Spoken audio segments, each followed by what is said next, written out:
पहले तो ठोक बजा के गुरु ढूंढ लो। पहले के टाइम पे तो गुरुकुल सिस्टम चलता था, आज के टाइम वो वाला सिस्टम है नहीं। जैन संत की थोड़ी आप विधि देखेंगे तो आपको रियलाइज हो जाएगा वो they are 8 wonder of this world, living wonders of the world. खुद के स्वार्थ के बिना सोच के आपका सबसे पहले सोचेगा। मेजॉरिटी लोगों को प्यास नहीं होती है क्योंकि वो सच से मैं खुद ही गुरु ठीक है, तो बोले मेरे को क्या गुरु है, मैं दूसरों का गुरु भाई, मैं समझाऊंगा तेरे को। भीम जो है वो गधा ही चलाएगा, बाकी चीजें सिखाई, ओवरऑल नॉलेज दी गुरुकुल में, बट एक्सपर्टीज एक में लेके आई वो गुरुकुल सिस्टम। आज आप देखेंगे बच्चे IQ में आगे बढ़ रहे हैं, EQ में आगे बढ़ रहे हैं, सब पे काम हो रहा है, पर SQ पे, स्पिरिचुअल क्वेश्चन पे कोई काम ही नहीं। सिगरेट मिलती है, वेप मिलता है, पानी की बोतलों में दारू मिलती है, वो भी एक्सपेक्टेड था, चलो ये तो मिल ही जाएगा।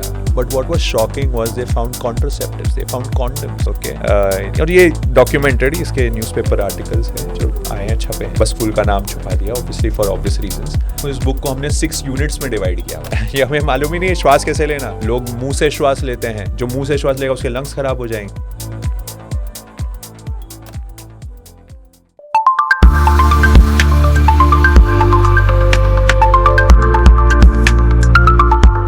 नमस्कार दोस्तों, आप देख रहे हैं the curious mind show.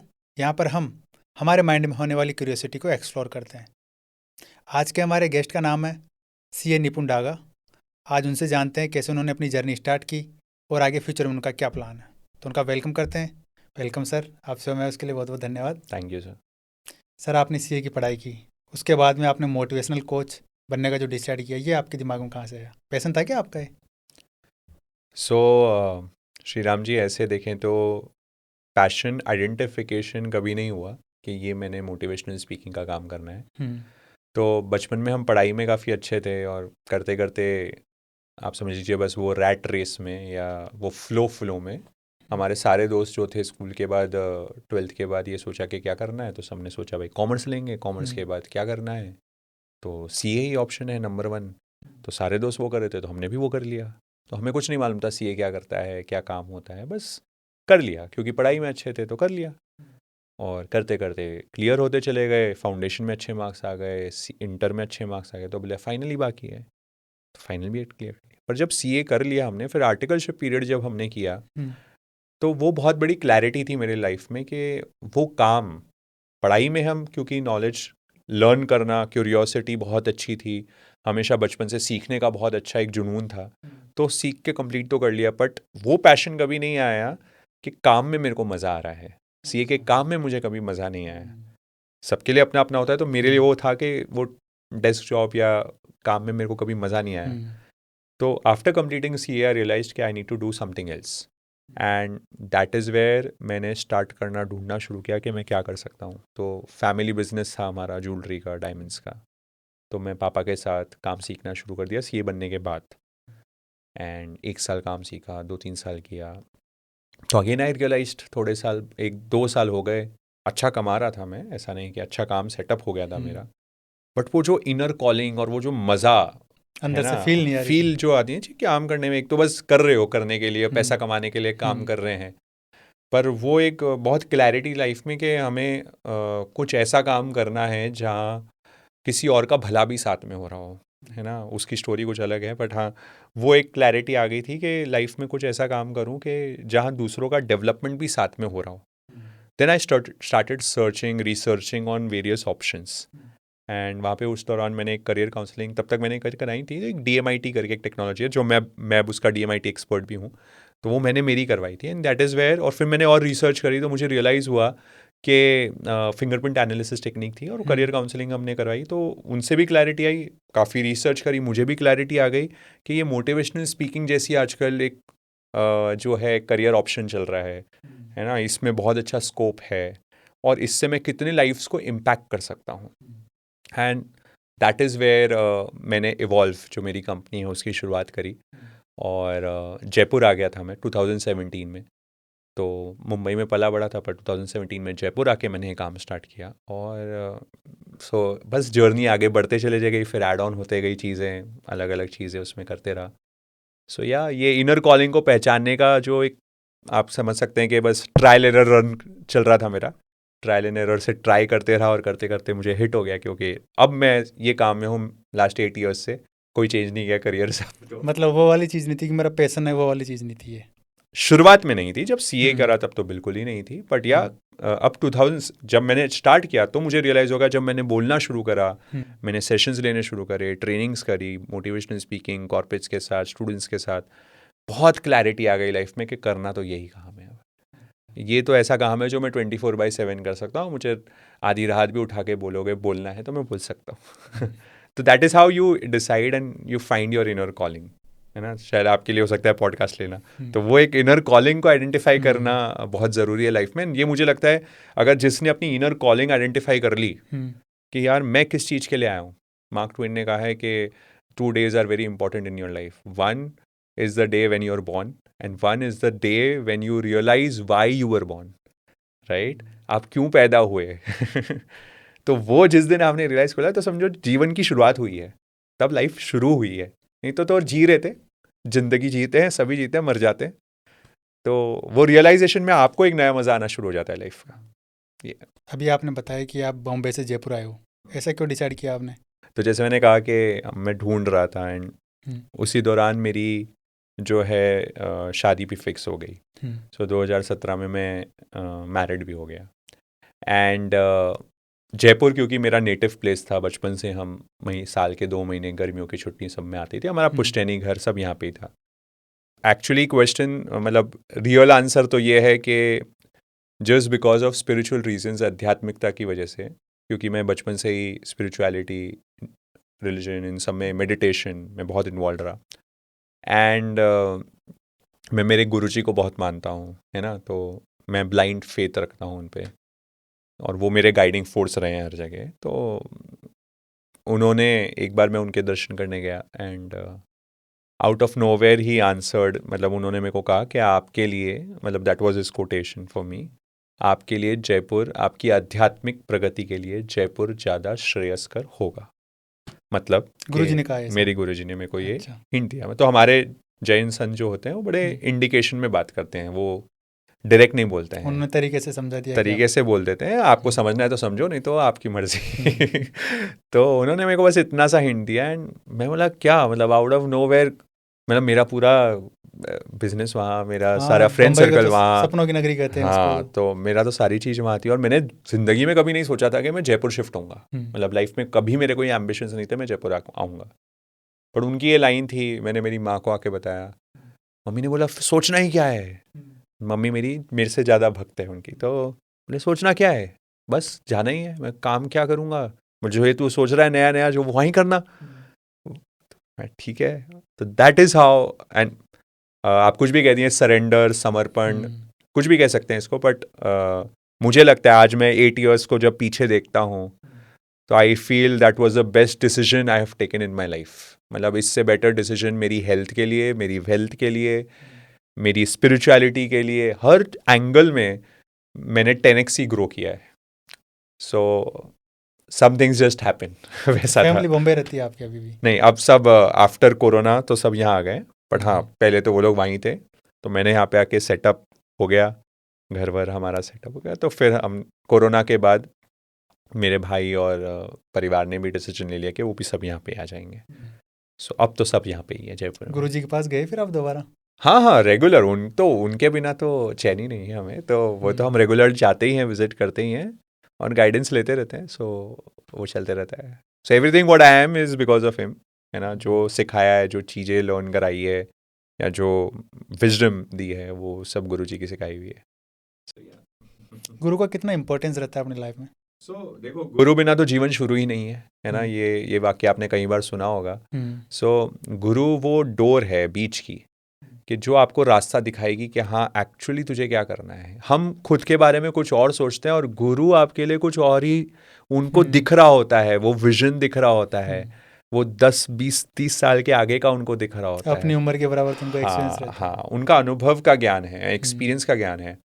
So I would really want, क्योंकि आज हम देखते हैं, देखिए आजकल वो पद्धति तो चली गई, गुरुकुल पद्धति तो है नहीं। हम तो हमारे टीचर्स को भी आप जानते ही हैं क्या ट्रीटमेंट होता है। सो जो एक पहले का मालूम था कि गुरु लाइफ में कितना बढ़, आप महाराणा प्रताप तो देखेंगे, छत्रपति शिवाजी महाराज को देखेंगे, वो शिवाजी महाराज ने तो अपना पूरा राज्य समर्पित कर दिया गुरु को, है ना। सिर्फ वो क्या बोलते हैं, फ्लैग लगा के रखते थे उनके लिए, उन्होंने बोल दिया पूरा आपका ही है ये, आपको कर कहानी उनकी कभी पढ़ना आप आगे तो आपको ध्यान आ जाएगी उनकी एकलव्य ने अंगूठा काट के दे दिया। एकलव्य। तो गुरु की बहुत इंपॉर्टेंस है। तो इसलिए लाइफ में चाहे आप सीए कर रहे हैं, चाहे बिजनेस कर रहे हैं, चाहे आप पढ़ाई कर रहे हैं, एनीवेयर, और चाहे अगर स्पिरिचुअलिटी में जाना है, डीप जाना है, तो सबसे पहली चीज अगर लाइफ में अगर आपको कुछ करनी है वो है find your mentor, find your गुरु, है ना। उसके बिना आगे काम ही नहीं करना है। और फिर गुरु ढूंढने के बाद फुल समर्पण। तो पहले तो ठोक बजा के गुरु ढूंढ लो, ठोक बजा के, है ना, मतलब हर तरीके से उनकी चेकिंग करो, परीक्षा करो कि is this the right one for me, क्या ये परफेक्ट है, क्या ये हर एंगल से मेरे लिए अप्रोप्रिएट है क्या। पर एक बार डिसाइड कर लिया बस, फिर तो जो वो बोले आपके पास दूसरा कोई वर्ड नहीं होना चाहिए। It should be yes, I will do that. जैसे उन्होंने बोला मुंबई से जयपुर आ जाए, यस। उसमें फिर क्यों, क्या, कैसा नहीं होता, समर्पण जरूरी, समर्पण। And that is how you grow in life. अब बिना उसके कोई आगे बढ़ी नहीं। चाहे बिजनेस में आप बढ़ लो, चाहे जॉब में कर लो, जब तक जॉब में एम्प्लॉई बॉस पे अगर वो पूरा सरेंडर नहीं करता है, वो वहीं रहता है। फिर वो बॉस का दिल नहीं जीत पाता, प्रमोशन नहीं ला पाता। पहले के टाइम पे तो गुरुकुल सिस्टम चलता था, आज के टाइम वो वाला सिस्टम है नहीं। तो कैसे अपना गुरु ढूंढे?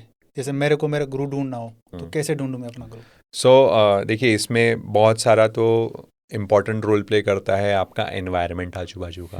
आप जिस एरिया में रहते हैं, जिस कल्चर से आप बिलोंग करते हैं। So being a Jain, it was very natural for us. हमारे यहाँ पे एक सिस्टम है, हमारे यहाँ पे घर का एक एनवायरनमेंट है कि जहाँ हम हमारे संतों के बार बार दर्शन करने जाते हैं, है ना। हमारे जो रिलीजियस गुरुज हैं उनके पास हम दर्शन करने जाते रहते हैं। तो एक ट्रेडिशन था। तो हमारे लिए हमारा गुरु फाइंड करना बहुत आसान हो गया, क्योंकि हमने बचपन से वो देखा और करते करते हमें खूब सारे मिले। और ऐसे संत हमें मिले, ऐसे ट्रू संत, योगी जिन्हें आप कहो, है ना, जिनको खुद के लिए कुछ करना ही नहीं है। वो 1 रुपये खुद के पास नहीं रखते हैं, वो खुद के पास एक एसेट नहीं है, नंगे पैर चलते हैं, ब्रह्मचर्य का पालन करते हैं। जैन संत की थोड़ी आप विधि देखेंगे तो आपको रियलाइज हो जाएगा, वो they are 8th wonder of this world, है ना, मतलब living wonders of the world है, राइट। तो वो हमारे लिए आसान था। बट यस, अब आपके लिए तो आप या और भी ऐसे लोग हैं जो इतने संपर्क में नहीं है, एनवायरनमेंट नहीं है, तो वो क्वेस्ट पे तो आपको चलना पड़ेगा। फॉर एग्जाम्पल के लिए आपको ये पॉडकास्ट का काम सेटअप करना है, आपको सारी चीज़ करनी है, तो आपने ढूंढना शुरू करा, आपने यूट्यूब वीडियोस देखे, आपने लर्निंग करी, आपने बुक्स देखी होगी, अलग अलग पॉडकास्टर्स को देखा होगा कैसे कर रहे हैं, एंड आपने अपना सेटअप ढूंढ लिया। So it is the same thing. जब गुरु ढूंढने का मन में प्यास आ जाएगी ना, तो गुरु स्वतः प्रकट हो जाएंगे। लेकिन ये भी तो होता है ना कि जैसे कैसा गुरु चाहिए आपको, आपके लिए क्वालिटीज अलग है, हाँ, मेरे लिए अपनी क्वालिटीज अलग है। बिल्कुल। किसकी क्वालिटी सही है ये कैसे पता चले? नहीं, सो आपको ये डिसाइड करना है आपको पहले कौन से एरिया में गुरु चाहिए। जैसे फॉर एग्जांपल आपको आपके लाइफ, स्पिरिचुअल गुरु तो देखो एक किसी भी एरिया में ले लो तो हाँ, गुरु तो फिर गुरु सो स्पिरिचुअल गुरु तो आपको ढूंढना पड़ेगा। देखो, गुरु वही होगा जो बिना खुद के स्वार्थ के बिना सोच के आपका सबसे पहले सोचेगा, है ना। जहाँ स्वार्थ आ गया, आजकल अधिकतर वही चल रहा है ना, वो ज़्यादा जो बाहर में चल रहे हैं वो ऐसे ही गुरुज हो गए जो दूसरों के लिए चल रहे हैं या पैसे के लिए चल रहे हैं या अपने नेम के लिए चल रहे हैं।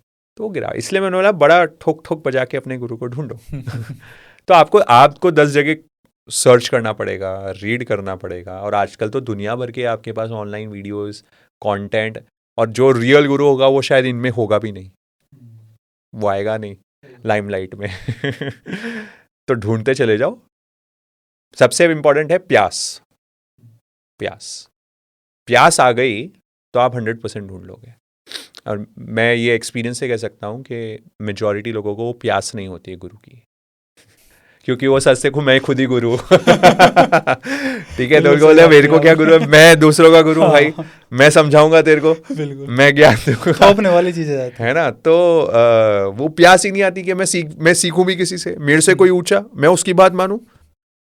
भाई साहब, वो पति पत्नी एक दूसरे की नहीं मान पाते हैं तो बड़ी आगे की बात है। तो वो गुरु ढूंढना है ना, उसमें समर्पण, उसमें अपना ईगो जाएगा। आप किसी को अपना सुपीरियर मान रहे हो, आप गहराई तक जाओ। ये अध्यात्म में क्यों जरूरी है? अध्यात्म का प्रवेश ही नहीं होगा उसके पहले। क्यों नहीं होगा? क्योंकि मैं सबसे पहले मेरा अहंकार तोड़ता हूं, मैं सबसे पहले मेरे ईगो को सेट असाइड करता हूं कि निपुण कुछ नहीं है, निपुण तो पूरे उनके चरणों की धूल है। मेरे गुरु की, बस उन्होंने जो बोल दिया दैट्स इट कंप्लीट। तो मैंने मेरा ईगो को, मेरी निपुण की आकृति को मैंने साइड में रख दिया। इसलिए क्या, अहंकार है ना, अहम मतलब मैं और कार मतलब आकृति, इमेज।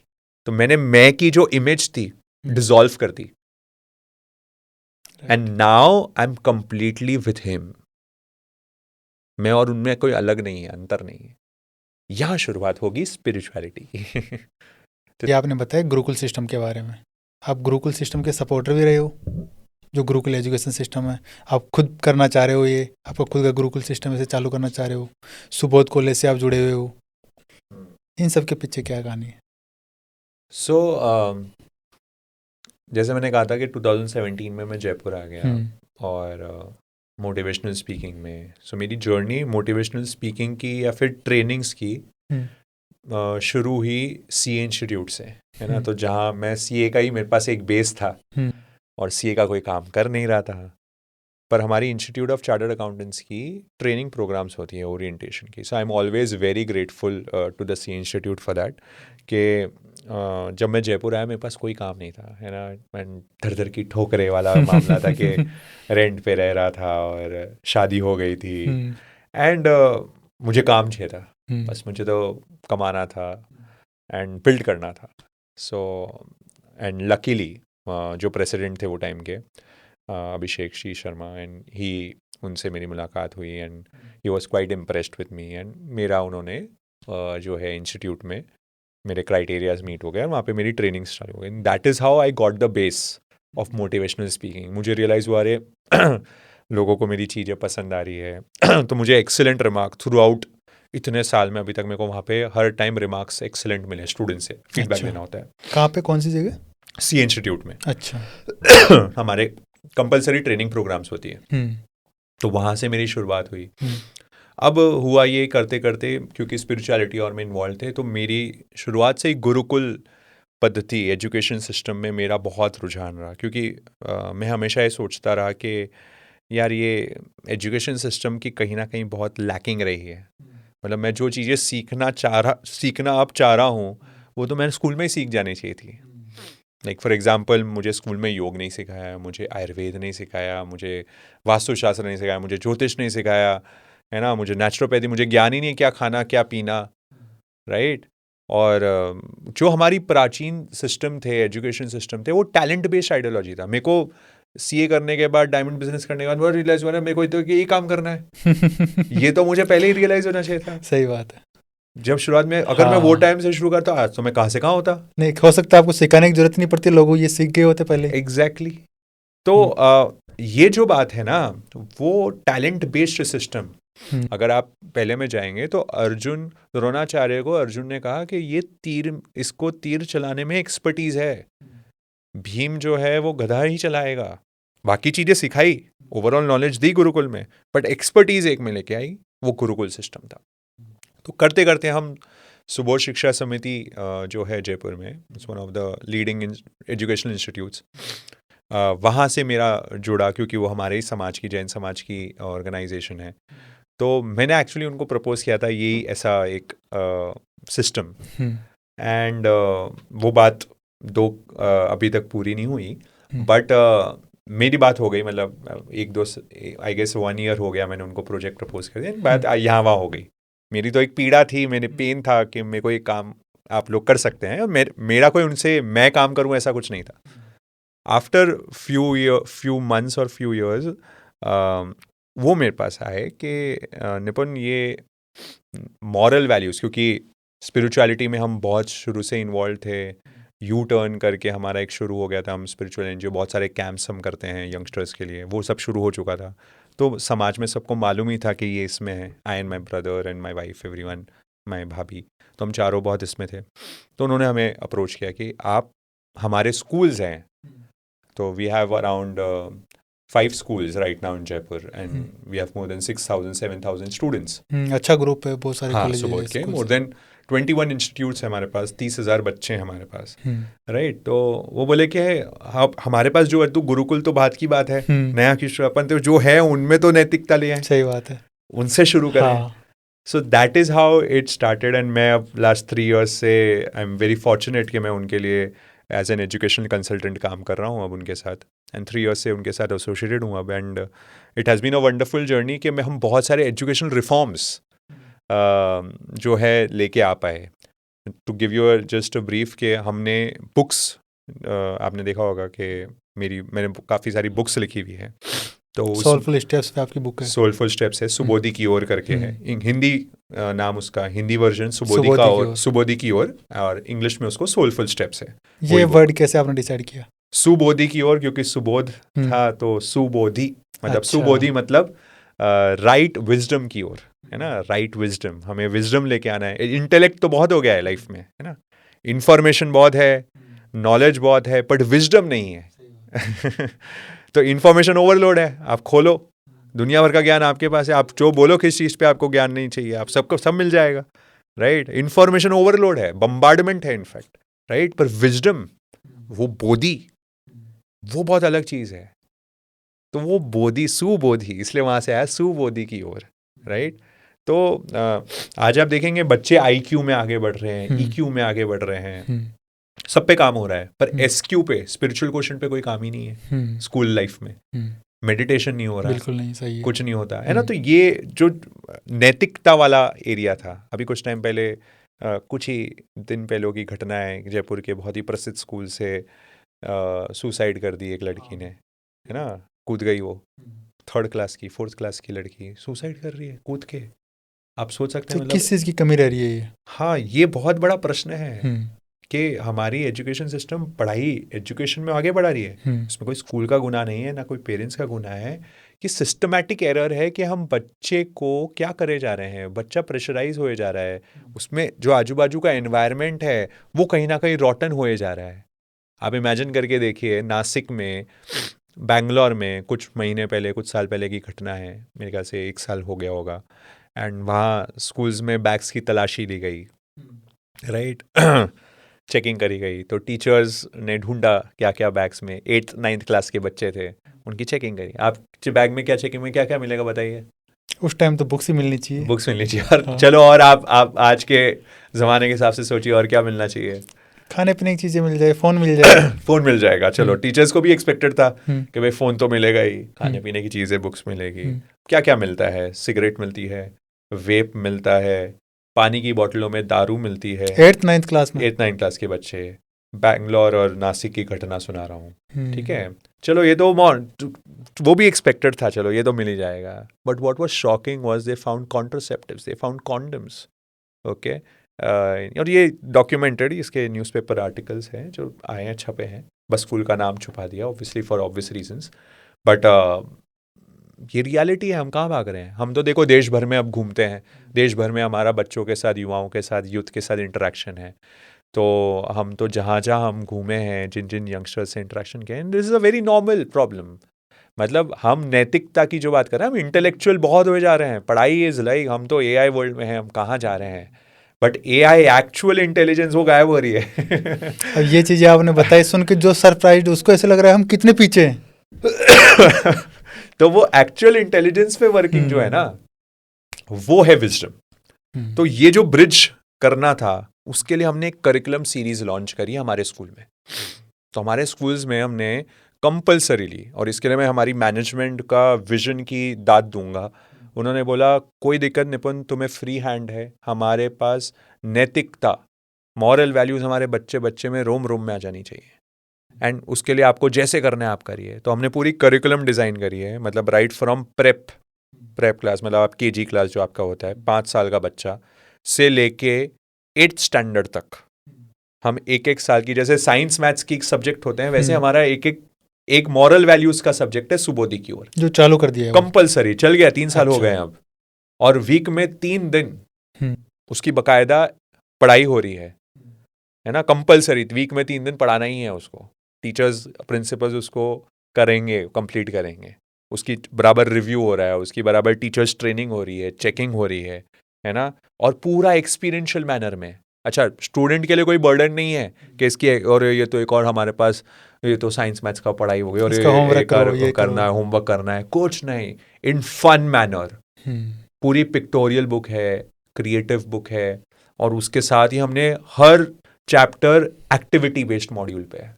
थोड़ा डिटेल बताओगे उसके बारे में, क्या क्या चीज़ें मेंशन हुई? उस बुक के मैं आपको बता दूं, इस बुक को हमने 6 यूनिट्स में डिवाइड किया हुआ है, 6 यूनिट्स में, और 9 जो हमारी बुक्स आएगी, 9 बुक्स जो है वो कंप्लीटली उसी 6 यूनिट्स को लेके चलेगी। First unit is all about आरोग्य, हेल्थ। तो उसमें हमने हेल्थ, जैसे मैंने कहा था, आयुर्वेद, प्राकृतिक चिकित्सा, एक्यूप्रेशर पॉइंट्स, योग, क्या खाना क्या पीना, कैसे बैठना, श्वास कैसे लेना, है ना, ये बेसिक थिंग्स हमें नहीं सिखाई है। ये हमें मालूम ही नहीं है श्वास कैसे लेना। लोग मुंह से श्वास लेते हैं, नाक से श्वास लेनी चाहिए, सिंपल। जो मुंह से श्वास लेगा उसके लंग्स खराब हो जाएंगे। और नाक में भी एक टाइम पे एक में आता है, ये लोगों को हाँ, पता आप तो नहीं। डॉक्टर वाले फील्ड में, आपको तो ध्यान ही है कि नाक के जो नॉस्ट्रल्स के अंदर के जो हेयर हैं वो कितने प्रोटेक्टिव लेयर है हमारे लिए। पर ये ज्ञान हमें बचपन से नहीं। आधे आप देखोगे बीमारियां आधा कारण वो है। तो जेम्स नेस्टर ने इस पे बहुत अच्छी किताब है, आर्ट ऑफ ब्रेथ, बहुत अच्छी किताब इस पे लिखी हुई है, ब्यूटीफुल है ना, मस्ट रीड बुक है। तो बहुत रिसर्च करके उस बंदे ने करी है।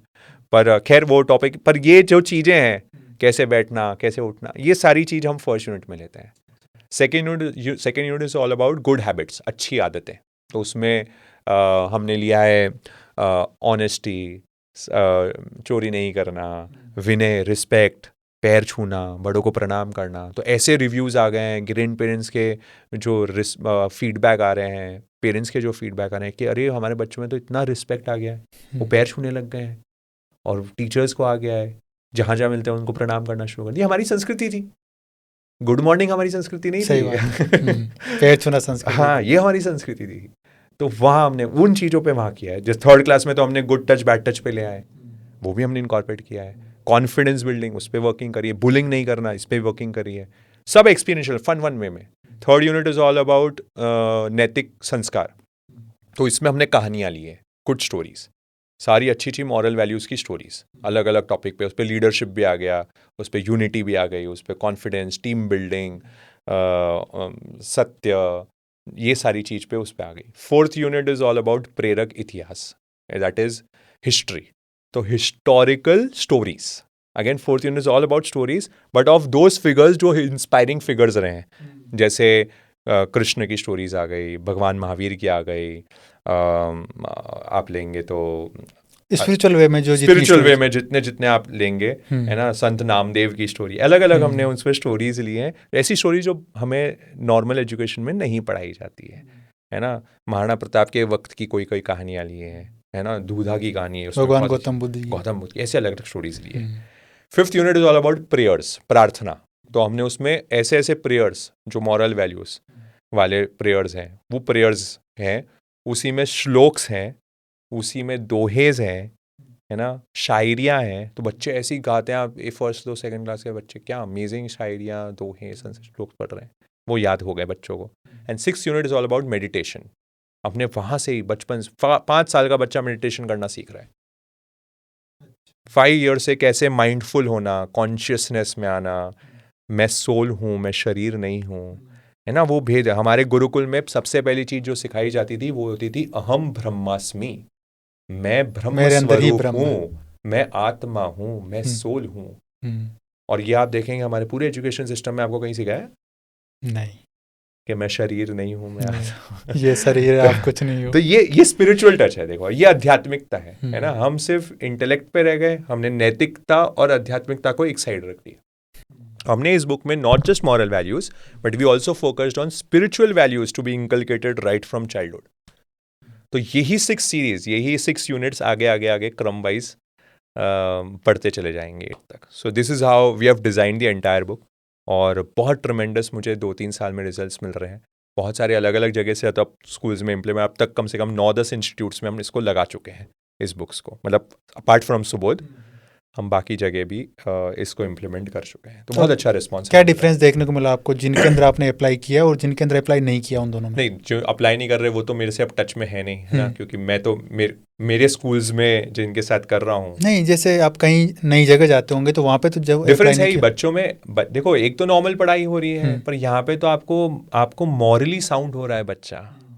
आपका बच्चा, अब आप एग्जाम्पल लें, 2 बच्चे हैं आपके सामने, है ना, समझो आपका ही बच्चा है, एक बच्चा है आपका होशियार है, एकदम एक्सपर्ट, आप बोलो उसको 1 मिनट में आंसर देता है, 90 टॉपर। पर घर पे कोई मेहमान आए और वो उनसे गंदगी से बात करे, उस पर गुस्सा करे, पैर नहीं छुए, डिसरिस्पेक्ट करके भाग जाए, है ना, कुछ उनके लिए पानी भी ऑफर भी नहीं करे, ठीक है, एक तो ये है। दूसरा बच्चा है average, normal, above average student है, पर घर पे आए सबसे प्रेम पे बात कर रहा है, सब उससे फ्रेंडशिप रखना चाह रहे हैं और हर का एक सबसे मीठे से बात कर रहा है। आप बताओ आपको कौन सा बच्चा चाहिए? दूसरा वाला। दूसरा चाहिए। क्यों? पढ़ाई वाला नहीं चाहिए? आईआईटी डॉक्टर, आईआईटी तो वो बनेगा, वो Moral एग्जाम तो वो values है क्रैक ही नहीं, करेगा। मॉरल वैल्यूज तो है ही नहीं उनके अंदर, है ना? तो ये हर पेरेंट की इनर वांट वही है। हर एक्चुअल में पेरेंट खुद के साथ बात करेगा ना कभी, तो उसको रियलाइज हो जाएगा कि मुझे एक्चुअली सेकंड ही बच्चा चाहिए। पर इतना बाहर का माहौल ऐसा है, नहीं मेरा बच्चा टॉपर, अरे नहीं मेरा बच्चे को अभी तक इतनी पढ़ाई नहीं आई, अरे अभी तक उसने यही नहीं सीखा, वो देखो इसको तो ये आ रहा है, उसको तो वो आ रहा है। वो जो है ना, थोड़ा सोसाइटी का बर्डन भी आ जाता है, बहुत बड़ा बर्डन। आज जितने बड़े स्कूल आप देख लो, जितना बड़े स्कूल में बच्चा जा रहा है, जितने बड़े बड़े लीग के स्कूल चल रहे हैं, उनकी हालतें नैतिकता में और आध्यात्मिकता में शून्यता की ओर चल रही है। ये हकीकत है और ये पेरेंट्स उसको जानते हैं। पेरेंट्स जानते हैं पर ब्लाइंड फोल्ड होके बैठे हैं, बोले मेरा बच्चा तो मेरे स्टैंडर्ड से ही जाएगा ना, उनका स्टैंडर्ड चले जाता है। वो जैसा आपने बताया था मैं वाला स्टैंडर्ड चले जाता है, प्लस ऑप्शंस भी नहीं है। वो बोले हम दूसरे स्कूल में भी जाए, वहां पे भी कुछ नहीं हो रहा। सही बात। तो there is no proper option. इसलिए बहुत दिल की तमन्ना है कि ऐसा गुरुकुल पेडागोजी का एक सीबीएसई से इंटीग्रेट करते हुए ही, है ना, या फिर एक प्रॉपर पूरी आउटलाइन तैयार है, होपफुली इन कमिंग ईयर्स हम इसको भी लॉन्च करेंगे। बट या पूरी गुरुकुल पेडागोजी का एक स्कूल जहाँ टैलेंट बेस्ड पद्धति में काम हो, है ना, टैलेंट पे फोकस्ड हो, बिजनेस वैल्यूज सिखाए जाए, है ना। आज हमें फाइनेंस की वर्ल्ड की कोई नॉलेज नहीं। आपने तो डॉक्टर की पढ़ाई करी हुई है, आपको कुछ फाइनेंस की नॉलेज है या नहीं है? बिल्कुल नहीं है। तो फिर पैसा कमा लोगे डॉक्टर, तो इन्वेस्ट कहाँ करोगे? हम तो चलो सीए बन गए तो हमें तो आइडिया है। तो ये तो स्कूल में सिखा देना चाहिए था ना, isn't it? 7th 8th standard बच्चा, अगर सोचो आपने 6th में आपको दिवाली पे 500,000 रुपए मिले थे क्या? अरे दिवाली पे मिलते हैं ना लिफाफे, मिलते हैं, सबको ही मिलते हैं। क्या करा आपने उसका? कुछ नहीं, रखे हुए रखे हुए हैं, या उसकी चॉकलेट वॉकलेट है, बच्चे वो टॉफी खा लेना, अरे बच्चा ये कर लेना। अब सोचो आप उस 5th 6th का बच्चा, अगर मेरे पास थोड़ी ज्ञान होता, ठीक है, कि भाई म्यूचुअल फंड जैसी कोई चीज़ होती है, या गोल्ड बाई करके रख सकते हो आप, सिंपल। चलो म्यूचुअल फंड तो चलो तो भी हाई चीज़ हो गई, गोल्ड तो मालूम है। सोचो 5th 6th का बच्चा, उसको सिखाते भाई सेविंग कितना इंपॉर्टेंट है, और सेविंग भी नहीं, इन्वेस्टमेंट कितनी इंपॉर्टेंट है। तो तू इन्वेस्ट करना सीख। तो 6th 7th के बच्चे अगर वो टाइम गोल्ड ले लेता, अगर मैं 5th 6th में गोल्ड लेता, और आज तो मैं 33 34 चल रहा हूँ, तो आप देखो वो 500 रुपये मेरे कहाँ से कहाँ पहुँच जाते। आप रेट्स निकाल लेना। ये मैजिक है इन्वेस्टमेंट का। और अभी आपने दूसरा एक और नाम लिया यू टर्न का। यू टर्न, आप इसके बारे में थोड़ा बताओगे क्या प्रोग्राम है? बहुत अच्छा आपने इसको पूछ लिया। तो मेरी जर्नी है ना, एज अ स्पीकर, इसके पहले मेरे को कोई टच नहीं। इनफैक्ट मैं स्कूल में कोई स्टेज पे आने का मेरे को आई डोंट रिमेंबर कि मैं स्टेज पे कभी आया भी होगा स्कूल में, है ना। बट या जैसे मैंने कहा था, हमारा स्पिरिचुअल कनेक्शन बहुत रहा। तो एक ये वांट, एक ये इच्छा समझ लो कि हम चाहते थे कि जो हमारे आजू बाजू के फ्रेंड्स हैं या जो यंगस्टर्स हैं, हम देखते थे बाजुओं को कि वो तो बिल्कुल स्पिरिचुअलिटी में इन्वॉल्व ही नहीं है, उनको तो कुछ मजा, मतलब उनको इंटरेस्ट ही नहीं आता, या वो तो दूर भागते हैं। और हमें लगता था यार क्यों दूर भागते हैं, उनको समझ मेरा भी नहीं है। तो वो विजडम है ना। तो ये एक आप समझ लो एक इच्छा दिल में आई कि हम ऐसा कोई एक कैंप ऑर्गेनाइज करते हैं, शिविर ऑर्गेनाइज करते हैं, जिसमें हम सिर्फ स्पेसिफिक यंगस्टर्स का रखेंगे, that is from 14 years till 30-35 years age group, specific youngsters का। और लेने वाले भी यंगस्टर्स जैसे हम लोग ही रहेंगे, तो वो एज भी नहीं और कोई बड़ा आके बोल रहा है, राइट। तो वो एक हमने एक U turn youth camp, moral value जो आपने बच्चों के लिए कर दी और यू टर्न बड़ों के लिए। तो शुरुआत पहले युवाओं से हुआ 2012 में, जब हम कुछ भी नहीं, जब तो हम कोई मोटिवेशनल स्पीकिंग, तब तो मैं सीए का इंटर आईपीसीसी कर रहा था, तब की बात है ना, तब की बात है ये, तब मैं पढ़ाई करता था। पर ये मैंने कहा ना, क्यों हम इसकी भी बैक स्टोरी है कि मैं सोशल सर्विस में बहुत इन्वॉल्व रहा। तो मेरे कॉलेज में एक एनएसएस यूनिट होता है, हर कॉलेज में होता है, मैं उसका जॉइंट सेक्रेटरी था कॉलेज में, एनएम कॉलेज में था, नरसी मौजी कॉलेज, और हमारा one of the best NSS units था मुंबई का। तो वो 2 साल मैंने समाज सेवा का बहुत कार्य मेरे को करने का अपॉर्चुनिटी मिली, एंड वो काम करते करते वो रियलाइजेशन वहाँ से हो गई। मतलब I always feel very gratitude and owe myself to NSS कि मेरे को बहुत क्लैरिटी आ गई कि यार काम तो वही करना है जहाँ दूसरों का भला हो रहा है। मेरे को समाज सेवा में, सोशल सर्विस में, स्पिरिचुअलिटी में, वहाँ मेरी क्लैरिटी आ गई। लीडरशिप में थोड़ा मजा आने लगा। लीडरशिप वहाँ से मैंने बोलना सीखा हूँ। मेरे को मालूम पड़ा अच्छा मैं बोल भी सकता हूँ, मैं मैनेज भी कर सकता हूँ, मैं लीड भी कर सकता हूँ। वो एनएसएस, इसलिए कॉलेज में, इसलिए मैं स्कूल में और कॉलेज में हमेशा मेरे स्टूडेंट्स को ये एडवाइस करता ही करता हूँ कि भैया पढ़ाई 2 कम कर लेना, पर एक्स्ट्रा करिक्स में बिल्कुल पार्ट लेना, बहुत अच्छे से पार्ट लेना। कारण ये है कि वो तुम्हें सिखाएगी कॉन्फिडेंस बिल्डिंग, वो तुम्हें बोलना सिखाएगी। नहीं तो क्या कर लोगे, पढ़ाई करके जॉब करके पैसा कमा लेंगे, लेकिन सोसाइटी में कैसे बोलना ही नहीं सीखोगे तो तुम अपनी पढ़ाई को सेल क्या करोगे? बिल्कुल, सीए बन जाओगे। इसलिए हमारे सीए की पढ़ाई में एक लैकिंग ये आ जाती है कि पढ़ाई तो हम सब बहुत अच्छे से कर लेते हैं और बस सीए एकदम ज्ञान हो जाता है, पर आप देखोगे सीए कहीं ना कहीं एमबीए से लैक इसलिए कर जाते हैं क्योंकि एमबीए वाले बोलना जानते हैं, हम बोलना नहीं, कम हो जाते हैं हमारा। इसलिए हमारे इंस्टीट्यूट ने ये ट्रेनिंग प्रोग्राम्स 10-10, 15-15 दिन के हमारे यहाँ पे ऑर्गेनाइज करते हैं। बट आई फील स्टूडेंट्स को अपना एफर्ट और लेना पड़ेगा है ना। अगर सीए की जर्नी में अगर उसको और आगे हासिल करना है, वही सीए ज़्यादा सक्सेसफुल हुआ है जो बोलना भी सीखा हो, जो कम्युनिकेशन में बहुत बढ़िया हो, कॉन्फिडेंस धड़ाकेदार हुआ हो, वो आगे बढ़ गया। तो हम तब टक्कर दे पाए। इसलिए स्कूल कॉलेज में मैं मानता हूँ ये मैंडेटरी है। पढ़ाई 80% लाओगे कोई दिक्कत नहीं है, 80% वाला भी सीए बन रहा है, 70 वाला भी सीए बन रहा है, डॉक्टर बन रहा है। स्कूल वाला जो स्कूल में 70-80% है वो भी बन रहे हैं, ऐसी बात नहीं है प्रोफेशनल वर्ल्ड में। पर सक्सेसफुल कौन होगा? जिसको बाकी चीज़ें आएगी। इसलिए इन्वॉल्व, गेट इन्वॉल्व। तो मैं वहाँ से, बात तो हमारी वहाँ चल रही थी कि मैंने वहाँ ज्वाइन किया और वहाँ से वो एक लॉ, आप बोल सकते हैं, वो एक ज्वाला जग गई कि यार कुछ तो करना है लाइफ में, किसी और के लिए करना है। एंड वहाँ से शुरू हुई जर्नी। हम बहुत सारी चीज़ें वहाँ करते थे। फिर करते हुए 2012 में हमने यू टर्न शुरू किया। एंड हमारे मेरे एक मेंटर भी हैं और हमारे एक फ्रेंड रहे, म्यूचुअल फ्रेंड रहे, हर्ष जी गड़ा, वो अपने समाज में ऐसा करते थे, यू टर्न के नाम से ही कैंप। तो उनसे हमने इंस्पिरेशन ड्रॉ करी, उन्होंने हमें इंस्पायर और किया कि नहीं तुम तुम्हारे समाज में भी इसको शुरू करो। उन्होंने हमें बहुत सपोर्ट किया। पूरा फर्स्ट इनिशियल कैंप्स हमने उनके साथ ही करे। एंड करते करते करते करते एंड चल गया, कारवां चलते चले गया। एंड अब तो मोर देन 14-15 कैंप्स हम कर चुके हैं यू टर्न के। So that is completely Jainism, Jainism तो नहीं कहूँगा, बट या spirituality, science and completely in a fun manner. 3 day residential camp करते हैं हम लोग। वहाँ ही रहना, खाना पीना कम्प्लीटली फ्री। ये इसके लिए हम कोई चार्ज नहीं करते हैं, ये कम्प्लीटली फ्री ऑफ कॉस्ट होता है। और इसमें हमारा कोई भी प्रोफेशन वर्क नहीं है। ये पूरा समाज के लिए, संघ समाज के लिए कम्प्लीटली फ्री करते हैं। और यहाँ से 3 डेज रेसिडेंशियल कैंप से हमने शुरुआत करी। करते करते फिर हमने ऑनलाइन हमारे यूट्यूब चैनल पे लॉन्च किया। कोरोना के पीरियड में बहुत सारे ऑनलाइन सेशंस लिए हमने यू टर्न पे। तो it's all about spirituality, science, meditation, वो सब हम उसमें लेते हैं यू टर्न की जर्नी। एंड यहाँ से यू टर्न से ही कहीं ना कहीं आप कह सकते हैं बोलना सीख गए हम।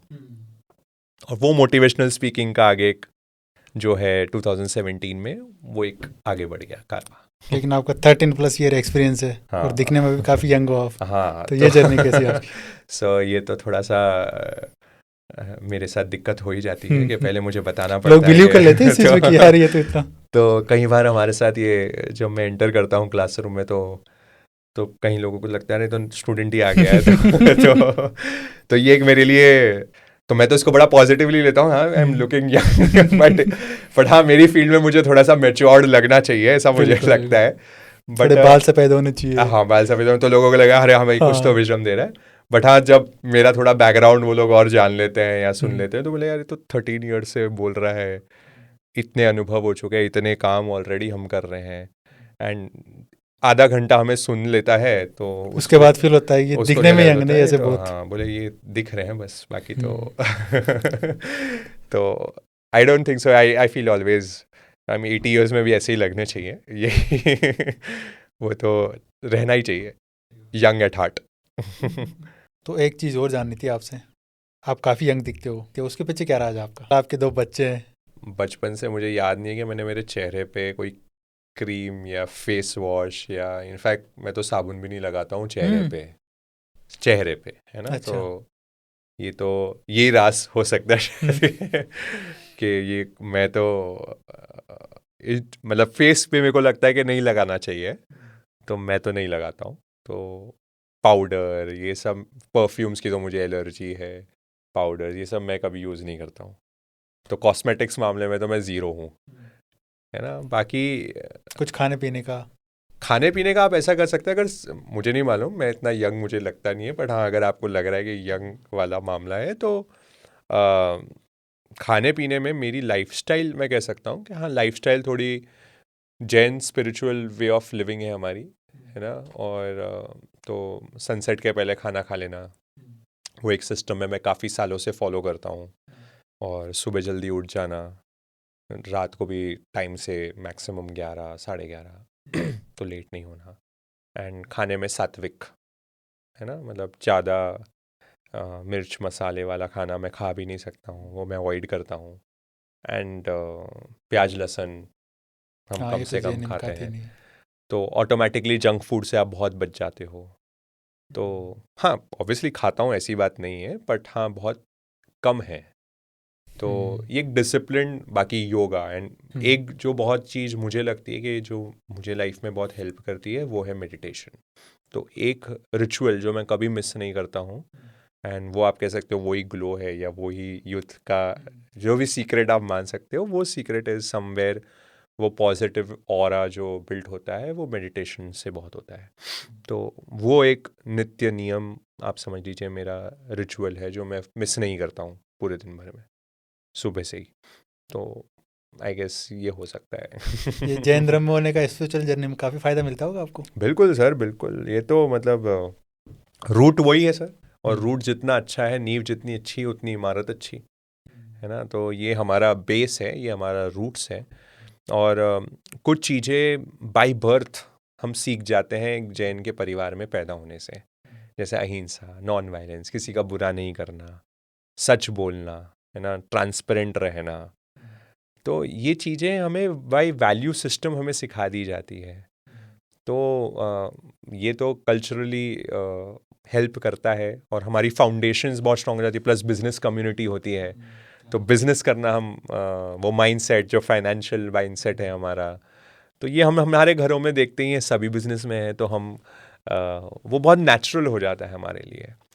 तो ये एक डेफिनेटली अपर हैंड देता है। प्लस किसी को आप कह दें कि भाई जैन है प्लस मारवाड़ी है, तो एक ऑटोमेटिक एक उसके दिमाग में भी वो फाइनेंशियल, उसको लगता है कि हाँ फाइनेंशियली साउंड है, नॉलेज है, तो वो सब चीज़ एक क्रेडिबिलिटी बिल्ड हो जाती है। तो ये कह सकते हैं। स्पिरिचुअलिटी जो है, जो हर एज ग्रुप के लिए रिलेवेंट है। मैं तो कहता हूँ बचपन से लेके बुढ़ापे पे एक ही चीज़ जो सबसे ज़्यादा इम्पोर्टेंट है वो है स्पिरिचुअलिटी। अच्छा। वो तो वो तो आपकी आत्मा है ना। आप देखेंगे आप लाइफ में आए क्यों हैं, आप पैसा कमाओगे, बच्चे करोगे, बड़े हो जाओगे, बूढ़े हो जाओगे, मर जाओगे, क्या इसके लिए मुझे लाइफ मिली थी क्या? वो तो पशु भी कर लेता है, वो तो एनिमल भी कर रहा है, वो भी खाने पीने का जुगाड़ वो भी कर लेता है, बच्चे वो भी कर लेता है, परिवार वो भी चलाता है, मर जाता है। मेरे और उसमें अंतर क्या आया? हमारा जीवन पशु तुल्य तो नहीं हो रहा ना, ये हमें सोचना है। हमारे पास कुछ अलग चीज़ है, वो है विजडम, वो है बोधि। वो अवेकनिंग अगर हमें नहीं आई लाइफ में, वो स्पिरिचुअल अवेकनिंग या स्पिरिचुअल कोशंट अगर मेरी लाइफ में नहीं आया, तो फिर तो वेस्ट है, मनुष्य बनना ही वेस्ट था। राइट। तो मानव आप जो बने, हम ह्यूमन बने हैं, उसका main purpose, what was the purpose of being born as a human, वो स्पिरिचुअलिटी की शुरुआत है, वो अवेकनिंग है। वहां रियलाइजेशन हो जाएगी, अरे मैं तो सोल हूं, I am a pure soul. ये मेरा शरीर, मेरे को बचपन से किसी ने निपुण निपुण निपुण निपुण करके बुला दिया, तो मेरा नाम निपुण हो गया। शायद श्री राम श्री राम श्री राम बुलाते तो मैं श्री राम समझ लेता खुद को। तो ये तो नाम तो शरीर का है, पैसा शरीर का है, रिस्पेक्ट शरीर को मिल रही है, रिश्ते सारे शरीर से है। मर जाऊंगा ना, जिस दिन मर जाऊंगा तो बोलेंगे वो बॉडी को बाहर निकालो, वो नाम भी गायब हो गया फिर तो। फिर बोलेंगे बॉडी, वो बॉडी को देखो तो अब ज़्यादा टाइम नहीं रख सकते, निकालो निकालो। हमारा नाम का एग्जिस्टेंस, जिस नाम के लिए हम दिन रात एक कर रहे हैं और दिन रात भाग रहे हैं, दौड़ रहे हैं, एक एक चीज़, अरे मेरा नाम तो छपना ही चाहिए, वो वहाँ लगा ही देना, मेरा तो मेरे पैसे दिए। वो नाम कितना रहने वाला है, वो ख़त्म हो जाएगा। पर क्या नहीं ख़त्म होने वाला है, उसकी जर्नी, उसकी खोज में जब आप शुरू करेंगे जर्नी को, वो है स्पिरिचुअलिटी। एक बीइंग ह्यूमन की क्या डेफिनेशन आपके according? Being human is, I believe, a very, हमने बहुत उसको बहुत छोटा टर्म कर दिया है ना। मतलब बीइंग ह्यूमन इज, हमने चैरिटी कर ली है ना, वो सलमान खान ने अपनी टी शर्ट्स बना ली है बीइंग ह्यूमन की, और किसी की हेल्प कर दी, दान दे दिया, हमने इसी को धर्म मान लिया है। पर धर्म तो उसकी शुरुआत, वो तो धर्म है ही नहीं, वो तो पुण्य है, वो शुरुआत, वो तो बस चैरिटी वर्क है। धर्म तो उसकी बहुत ऊंची की चीज है। नहीं, एक तरफ पाप कर रहे हैं, दूसरी तरफ वो अच्छी बात है, करना ही चाहिए, पाप को छोड़ के आपको यहाँ करना ही चाहिए। आपके पास पैसा बहुत है, आपको हेल्प करनी चाहिए लोगों की, आपको करना चाहिए, बट धर्म बहुत अलग चीज है। ये पुण्य है, ये आपके अच्छे डीड्स है, अच्छी इंसान हो आप, अच्छे इंसान लोगों को दान करता है, हेल्प करता है, बचाता है, वो अच्छी बात है, करना ही है वो। बट स्पिरिचुअलिटी, धर्म इज, मीनिंग चलता है, धर्म मतलब क्या, वस्तु का स्वभाव धर्म होता है ना, जो धारण किया जाता है वो धर्म होता है। तो वस्तु का स्वभाव क्या, मेरा स्वभाव क्या है, मेरा स्वभाव is being happy all the time, Anand. Okay, मेरा स्वभाव है कि आप 100% टाइम क्रोध कर सकते हो क्या, 24/7? नहीं कर सकते। पर आप 100% टाइम हैप्पी रह सकते हो क्या? नहीं रह सकते। नहीं रह सकते। पर वो नेचर तो है, ऑटोमेटिक किस में आ रहे हो आप? एक बार मैंने गुस्सा कर दिया, अपने आप शांत होंगे कि नहीं होंगे? हो जाएंगे। तो वो मेरा नेचुरल स्वभाव है। बात समझ आ रही है? वो नेचुरल स्वभाव आ गया मेरा, जो नेचुरल मेरा स्वभाव है वो है धर्म। वो स्पिरिचुअलिटी है। तो स्पिरिचुअलिटी इज यूनिवर्सल, वो कोई जैन की नहीं है, वो कोई बुद्ध की नहीं है, वो कोई हिंदू की नहीं है, मुसलमान की नहीं है, सबकी सेम है। सच तो सेम ही होने वाला है, कहीं से भी चल लो। जो यूनिवर्सल है ना, एवरीवेयर एप्लीकेबल है, इसे हम कहते हैं सर्वव्यापी, सर्वभौमिक, मतलब हर जगह, हर एस्पेक्ट में आप, यूनिवर्सल लॉज ऑफ नेचर हैं ये। जैसे एप्पल नीचे गिरा, वो नीचे ही गिरे, एप्पल टूटा तो नीचे ही गिरने वाला है, यूनिवर्सल लॉ है। बस वैसे ही किसी को दुख चाहिए क्या लाइफ में? किसी को चाहिए, अमेरिका वाले को चाहिए, पाकिस्तान वाले को चाहिए, कोई नहीं चाहिए, सबको सुख चाहिए, किसी को दुख नहीं चाहिए। किसी को कोई थप्पड़ मारे अच्छा लगता है, लेकिन ये भी तो नहीं पता ना कि सुख क्या है एक्चुअल में, वो सुख कौन सा सुख चाहिए। वही तो खोज है, वही तो स्पिरिचुअलिटी की जर्नी शुरू होगी। तब जब आप मेडिटेशन करोगे, जब आप विपश्यना में जाओगे, जब आप और अलग अलग ओम मेडिटेशन, ब्राह्मी प्राणायाम, इन बेसिक से भी शुरू करोगे, वो स्वाद चखना शुरू कर दोगे। तब स्वाद चखोगे, अरे मैं तो शुद्ध प्योर आत्मा हूँ। ये विपश्यना मैंने भी किया हुआ है, काफ़ी अच्छा लगा मुझे। तो बस आप तो हमारे विपश्यना कनेक्ट वाले हो। और रेकमेंड करते हैं, हम तो सबको रेकमेंड करते हैं 10 days का, it's life changing U turn है वो तो लाइफ का, तो करना ही चाहिए वो। शुरू के 2-3 दिन तो ऐसे लगता है कि क्या कर रहा हूँ, क्या कर रहे हैं। तो अब तो बड़े बड़े लोग कर रहे हैं, अच्छे अच्छे उसमें लोग जाते हैं अपना ब्रेक लेने। बिल्कुल जाना चाहिए, ताकि अपने को आइडेंटिफाई हो कि एक्चुअली मुझे क्या करना है। अपन गुरुकुल सिस्टम पे थे, तो फिर अगर जैसे मान लो, एक तो गुरुकुल सिस्टम हो गया, आज का मॉडर्न सिस्टम हो गया, इन दोनों को आपस में कैसे कनेक्ट करके आज के समय के हिसाब से उसको कंटिन्यू कर सकते हैं? बहुत अच्छा क्वेश्चन है, क्योंकि दोनों चीज़ें जॉइन, बिल्कुल, क्योंकि हम अगर एकदम एंशिएंट समाज में चल जाएंगे और वो गुरुकुल का जो माइंडसेट था, वो जो उसमें झग्गी में, तो वो तो आज पॉसिबल नहीं है। तो आपके अकॉर्डिंग क्या रिफॉर्म करना चाहिए? हाँ, रिफॉर्म अगर आप मेरे से पूछना चाहें तो मैं ये, और आज 4-5 साल से अब मेरी इस पर बहुत रिसर्च चल रही है, मैं पूरे देश भर के अलग अलग गुरुकुल्स को स्टडी कर रहा हूँ, और आज ऐसी शुरुआत हो चुकी है। मैं आपको बता देता हूँ, बहुत सारे देश में अलग अलग जगह ऐसे गुरुकुल्स चल रहे हैं जो टैलेंट बेस्ड आइडियोलॉजी को साथ में लेते हुए चल रहे हैं, काम कर रहे हैं, पेडागॉजी को काम में ले रहे हैं। बट हम ब्लेंड कैसे कर सकते हैं? तो हम CBSE बोर्ड के साथ भी इसको ब्लेंड करते हुए काम कर सकते हैं। आजकल national institute of open schooling है, आज आप देखेंगे पूरे वर्ल्ड में होम स्कूलिंग पे बहुत बड़ा ट्रेंड शुरू हो गया है। तो हमारे सरकार ने भी NIOS के through, national institute of open studies या स्कूलिंग है, कुछ तो है, तो उस पर आप जो है एग्ज़ाम दे सकते हो। मतलब आप स्कूल नहीं जाओ, आप 14 साल में डायरेक्ट 10th का एग्ज़ाम दे दो, राइट तो इसको ब्लेंड करते हुए आज आप देखेंगे ना, अगर आप हमारी पढ़ाई को देखेंगे तो मैंने 15 साल पढ़ाई करी स्कूल में। 15 साल में कुल मिला के मैंने 5 से 6 सब्जेक्ट से ज़्यादा नहीं पढ़े मैक्सिमम। अरे वही हिंदी इंग्लिश और वही। अच्छा बेस्ट पार्ट आप देखो, अब मैं तो क्योंकि हम बॉम्बे में रहे और अब राजस्थान में मैं आया और लास्ट में बहुत सारे स्टूडेंट से इंटरेक्शन होता है यहाँ पे, रोज ही होता है। मैंने पाया कि राजस्थान के बच्चों को, या राजस्थान के मैं तो बोल रहा हूँ महाराष्ट्र के भी बच्चों, कहीं भी आप उठा के जो 10 साल इंग्लिश पढ़ रहा है बच्चा।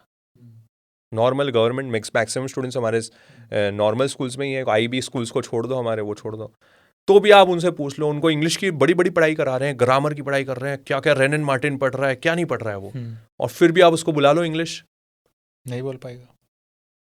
तो आपको नहीं लग रहा कि कहीं ना कहीं फ्लॉड सिस्टम चल रहा है हमारा, एक गलत सिस्टम चल रहा है। 15 साल 10 से 15 साल मैंने इंग्लिश पढ़ा और फिर भी मैं इंग्लिश में एक वाक्य बराबर अच्छे से कॉन्फिडेंटली नहीं बोल पा रहा हूँ। नहीं, मैंने खुद ने 20 साल पढ़ा, मैं आज में नहीं बोल पाता इंग्लिश। तो सर फिर हम सिस्टम, मतलब फिर तो हमें भयंकर ट्रांसफॉर्मेशन चाहिए। जबकि मेरे अनुसार अगर हम 1 साल भी प्रॉपरली बच्चे को इंग्लिश, स्पोकन इंग्लिश पे वर्किंग करवा दे, और आज इतना ही काम है ना हमारे का, तो हमें स्पोकन इंग्लिश, बाकी तो ChatGPT सारा लिख ही देता है, लेटर लिखना है ना कुछ करना हो तो सारा काम कर देता है। बिल्कुल। मुझे तो स्पोकन पढ़ाना है। क्या हम 1 साल में बच्चे को कॉन्फिडेंटली इंग्लिश बोलना नहीं सिखा सकते? सिखा सकते, आराम से सिखा सकते। हम ट्रेन करते हैं स्पोकन इंग्लिश में। मैं spoken English personal development classes run करी थी बहुत टाइम पहले, आराम से ट्रेन करते हैं हम। 2 महीने में तो बच्चे को आराम से फ्लुएंटली बोलना सिखा देते हैं। कर सकते हैं। इसलिए मैं कहता हूं कि जो 10th स्टैंडर्ड में हमारा 15 साल का एजुकेशन, अगर कोई होशियार बच्चा है अबव एवरेज, देखो ये जो सिस्टम बनाया था, अब इसके थोड़े बेस पे जाना पड़ेगा। ये सिस्टम बनाया था ब्रिटिशर्स ने, ठीक है, और ब्रिटिशर्स ने मैकॉले करके, एक लॉर्ड मैकॉले करके एक व्यक्ति था। मैकॉले एजुकेशन सिस्टम है जो भी हम पढ़ रहे हैं, that is Macaulay education system. और उनको वो टाइम चाहिए थे फैक्ट्री वर्कर्स, और इसलिए उन्होंने एक सिस्टम पूरा डेवलप किया जिसमें फैक्ट्री वर्कर्स निकल पाए, वो चुपचाप नौकरी करे बिना कुछ कहे। बस उनको बोल दिया काम, अपना दिमाग चलाना छोड़ दो, एज इट इज काम करो, और वही हो रहा है। एज इट इज हमारे को काम दिया है। अच्छा, हमें फील कराया गया है, हमारी सिस्टम की इतनी बड़ी समस्या है ये कि आज तो भी अब मोदी जी आने के बाद काफ़ी बदलाव आए हैं, अभी न्यू एजुकेशनल फ्रेमवर्क आए हैं, सारी चीज़ चेंज हो रही है, पर वो इम्प्लीमेंटेशन अभी भी बहुत कम है ग्राउंड लेवल पे। पर आप देखेंगे कि हमारी ये जो चीज़ थी, आज हमें हमारी पढ़ाई करते वक्त आपको भी ये फील हो रहा होगा कि आप टोंक से, आप जहाँ से भी आए हुए हैं, आप यहाँ आते हो, आपको लगता है यार मेरे को इंग्लिश बोलना नहीं आ रहा है, यार मैं तो नॉर्मल, थोड़ा मैं तो विलेज में रहा हुआ हूँ, या थोड़ा बैकवर्ड रहा हुआ हूँ, या यहाँ रहा हुआ हूँ, और यहाँ तो लोग अलग ही है ना, यहाँ तो सूट, अच्छा सूट पहन के आए तो वो तो बच्चा प्रोफेशनल होता है ना, सूट वाला तो व्यक्ति निपुण, आज सूट में आया तो थोड़ा बोल के आए। तो मतलब हमने हमारे पूरे माइंडसेट में अंग्रेजीकरण हमारे इतना भर दिया है कि हमें हर चीज में लगता है कि जो इंग्लिश कर रहे हैं, ब्रिटिशर्स कर रहे हैं, वो ऊंचे हैं, फॉरेन में जो चल रहा है वो ऊंचा है, भारतीय लोग कर रहे हैं वो नीचे है। नीचे बैठ के कोई खाना खा रहा है, अरे ये तो क्या है, टेबल चेयर पे काटे चमक, प्रोफेशनल है, अच्छा है। तो लॉर्ड मैकॉले, उसने ये बोला, ये ब्रिटिश पार्लियामेंट, ये डॉक्यूमेंटेड स्पीचेस है, आप गूगल जाके कर सकते हैं। उन्होंने बताया, उसने पार्लियामेंट में बोला स्पीच, देखो अगर भारत को कॉन्कर करना है, जब तक इन लोग ने हमारे देश में नहीं आए थे, उसने पार्लियामेंट में स्पीच दी बोले अगर आपको भारत को कॉन्कर करना है, हुकूमत करनी है, तो आप इजीली नहीं कर सकते हो। यहाँ का गुरुकुल एजुकेशन सिस्टम भयंकर स्ट्रांग है। ये हमने सुना है। और स्ट्रांग कैसा है मैं आपको बता दूं, जिन लोगों को लगता है ना हम बड़े पिछड़े हुए थे, हम तो भारतीय बैकवर्ड थे, हम तो अंडर प्रिविलेज, ब्रिटिशर्स ने हम पे बहुत उपकार किया है ना, ये आ गए और हमें थोड़ा बोलना करना सिखा दिया, इज्जत सिखा दी। उनके लिए मैं बता देता हूं आपको कि 1800s में जब इंग्लैंड में, यूके में थाउजेंड्स ऑफ स्कूल्स थे, है ना, हजारों में स्कूल होंगे वहां पे, तब के टाइम में भारत देश में 4 से 5 लाख से ज्यादा गुरुकुल फंक्शनल थे। हमारी डिस्ट्रिक्ट्स लगभग 3-3.5 लाख डिस्ट्रिक्ट्स थी हमारी वो टाइम, भारत को अगर डिवाइड करते थे तो उससे ज्यादा तो हमारे गुरुकुल चल रहे थे जगह जगह। मतलब हमारी लिटरेसी रेट वो 100%। वहां से तो काफी ज्यादा था। हम तो बहुत ज्यादा, वहां तो स्कूल्स ही नहीं थे, वहां तो पढ़ाया जा रहा था, अच्छा ये ऐसे पढ़ाते हैं करते हैं। हमारा तो इतना प्रोमिनेंट, जब भी तो नालंदा, तक्षशिला, दुनिया से लोग हमारे पास आते थे पढ़ने। तो ब्रिटिशर्स ने पहला काम आके ये करा, उन्होंने स्पीच में दी, बोले देखो we'll create India in blood and colour, but in their thoughts, in their opinions, in their taste, we will make them English. हम उनमें पूरा अंग्रेजीकरण कर देंगे।